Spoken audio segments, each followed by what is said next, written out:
खुलुमबाय गिबियावनो साफ्रोमबो बर' खौरां नायगिरि रायजो राजा बिथांमोननिसिम आंनि अननाय आरो मोजां मोननायखौ जासिहरनाय जाबाय। दिनै जोंहा गसाइगाव फरायसालिमा फरायसा आफादा बोसोरफ्रोमबो खुंबोनाय बायदि देग्लाय बोसोरनि 51st एनुवेल कलेज उइक बे हाबाफारिखौ दिनैनिफ्राय जागायनानै 30 जानुवारिसिम थांखि लानानै खुंफुंनाय जादों। दा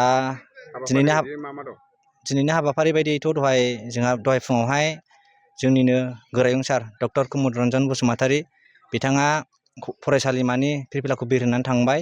लोगोसे जे फिल्ड बेखेवगिरि आलासि हिसाबै जोंहा जोंनिनो फरायसालिमानि लेङाइ गोरायुं डक्टर लाबण्य लाहाकार मेडाम बिथाङा फिल्डखौहाय बेखेवनानै थांबाय।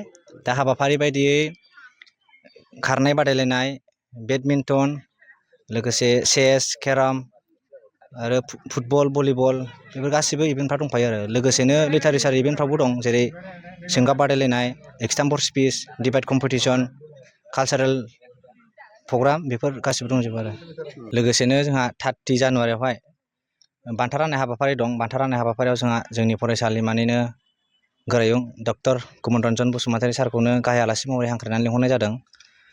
लोगोसे बान्था राननाय हाबाफारि जोबखांनायनि उनाव देंखो मोनाबिलि बे हाबाफारिखौबो जों लाफानाय जादों। देंखो मोनाबिलियाव जोङो मेथाइ खनगिरि महरै दानि बर'नि मुंदांखा मेथाइ खनगिरि नयन बरगयारी आदा बिथांखौ जों हांख्रायनानै लिंहरनाय जादों। बे हाबाफारिजों लोब्बा लाखिनानै फरायसाफोरनो माबाफोर मेसेज हरनो सानो नामा? फरायसाफोरनो मेसेज हरनो साननाया बेनोदि जाहाथे बयबो साफ्रोमबो फरायसायानो फैनानै गासिबो हाबाफारियाव बाहागो लाफैयो, आं बेखौनो खावलायहरो आरो।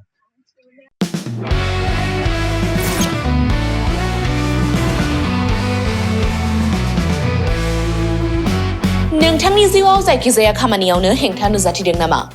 गोब्राब नाजासेयावबो जिउआव जाफुंसारनायखौ मोननो हायाखै नामा? जुदि नोंथाङा बेफोर बायदि जेंनाफोरजों मोगा-मोगि जानांदोंब्ला बे खेबनिफ्राय जिंगासिनांगौ गैलिया। मुलुग दरबाराव तन्त्र मन्त्रनि थाखाय बयनिख्रुइबो मुंदांखासिन थावनियानो जादों मायां। मायांखौ साधु बिद्यानि रायजो होननानैबो मिथिनाय जायो। बे मायांनिफ्रायनो तान्त्रिकनि सोलोंथाइ लानानै फैदों मुंदांखा रबि कबिराजा। बिथांनिफ्राय नोंथाङा नोंथांनि जिउनि गासिबो रोखोमनि जेंना जेंसिफोरखौ सुस्रांनानै लानो हागोन। बिसि फिसायनि गेजेराव जेंना, गोसो थोनाया गारनानै थाङोब्ला लाबोफिननाय, जुलिनि जेंना, साख्रि मोननो हायै, हा-हु, धोन सम्पथिनि जेंना बायदि बायदि जेंनानिफ्राय उदां जानो एबा सुस्रांनानै लानो थाखाय नोंथाङा दिनैनो दानो जगाजग खालामनो हागोन रबि कबिराजखौ। रबि कबिराजखौ जगाजग खालामनो थाखाय मबाइल नाम्बार 7099193841 एबा 7086047381 आव कल खालामनो हागोन।